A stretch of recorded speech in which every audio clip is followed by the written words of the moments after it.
Michelle Ziudit juga menjadi sahabat Noah sejak masih duduk di bangku SMP.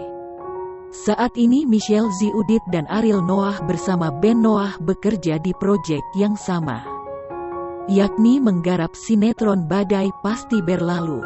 Michelle Ziudit senang bekerja di satu proyek sinetron bersama band Noah, idolanya.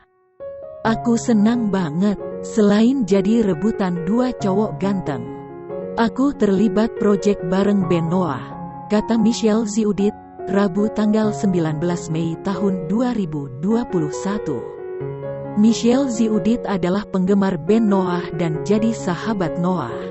Aku suka karya lagu Noah sejak masih SMP.